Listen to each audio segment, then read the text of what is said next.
Most people in the United States have heard about Rosa Parks, or at least somewhat knowledgeable about her civil rights stance on the segregated bus back in Montgomery. But very few people have heard about the 18-year-old woman who also made a stand 40 days prior to Rosa Parks, and that woman is Mary Louise Smith. So sit back, relax, and let's go back in time. Mary was born in 1937 to a loving family in Montgomery, Alabama.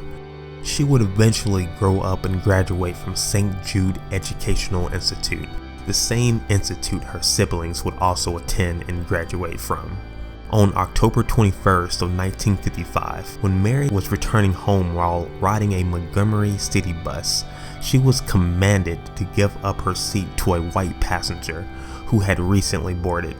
She refused and in turn was arrested and charged with failure to obey segregation orders, which was 40 days before Rosa Parks would be arrested on the same charges.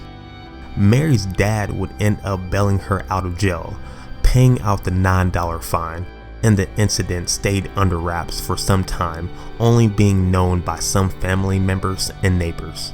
Later, a cousin of hers would end up discussing this case to a bus boycott organizer, and attorney Fred Gray would catch wind of Mary's story and then ask her and her father about taking action, making a civil rights class action lawsuit against the segregated city buses, which her father agreed to.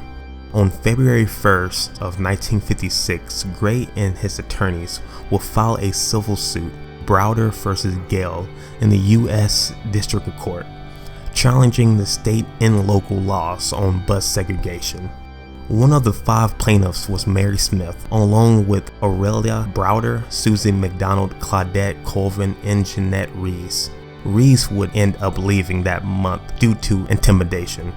The women would go on to testify before the 3-judge panel, and on June 13th of 1956, the law would fall on their side, with the court ruling that the laws were unconstitutional based on the 14th Amendment's equal protection. This ruling would be appealed by both the city and state, and this case would make its way to the U.S. Supreme Court. On November 13th of 1956, the Supreme Court would have the same ruling, declining any further appeals. This would end the Montgomery bus boycott with victory.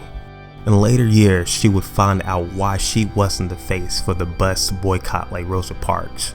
She was told by a news reporter that she was a test case by black leaders in relation to organizing a bus boycott. However, her father was believed to be an alcoholic, and they didn't want any grounds for criticism bringing up Smith's family's past. Mary Smith, however, would be more bothered by the fact of the false rumor than her own contributions being overlooked. When Rosa Parks died, Mary attended the memorial service in Montgomery. She was quoted as saying, "I had to pay my tribute to her. She was our role model." Thank you all for watching. There were many important people during this time who made an impact on the bus boycotts. However, today's story was a brief history about one. If you like learning about the history around the world that you may not see in your textbooks, feel free to like and subscribe to always stay updated when new episodes are out.